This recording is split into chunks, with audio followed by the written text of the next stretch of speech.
I used my college meal plan to feed over 120 less fortunate people. This happened my freshman year of college about 20 years ago.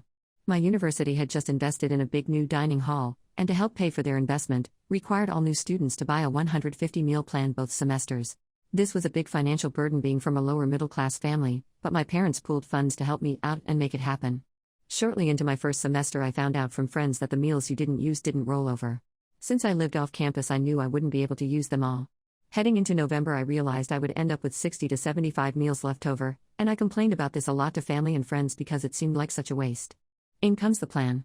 My freshman year of college was also my cousin's senior year, and we hung out pretty often. He was the biggest trickster prankster type you ever met. One night while we were drinking, he says, "What if you brought a bunch of homeless people to use up your meals?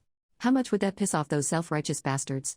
We laughed all night, but the more I thought about the idea, the more I really started to like it.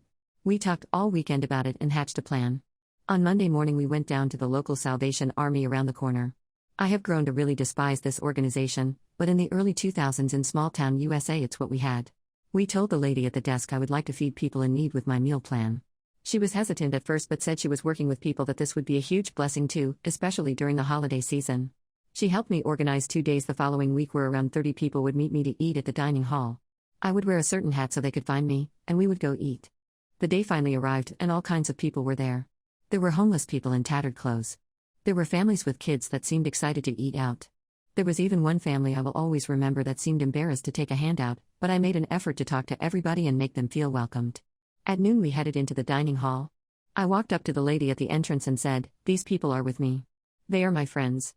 I would like to swipe them in." She looked confused but reluctantly said okay.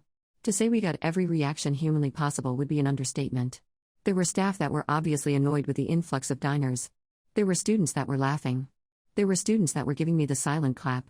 There were snobbish faculty members that seemed to be disgusted at the type of people coming into the dining hall. I didn't care at all. Eventually, a head staff member came up and said they knew what I was doing and they didn't like it. I said, "These are my friends eating with me. I paid for these meals. Am I doing anything wrong?" She was stumped. The next day, the same situation happened with the same reactions. It seemed that I had caused quite a stir on campus, and it just so happened that the university president was eating there that day. She came up to me and said that even though she would ask that I not tell my friends to do the same thing with their meals as the staff couldn't handle the influx of diners, she was proud that her students had the heart to do something for others like that. The following semester, I did the exact same thing. I even used my meals sparingly so I could bring more people. The one memory that will always stick out in my head is the family with the little kids so excited to go to the pizza bar and soft-serve ice cream machine giggling the whole time. To this day, it's still one of the proudest moments of my life. Me and my friends and family still have a drink and chuckle over the story and the snooty, angry reactions I got.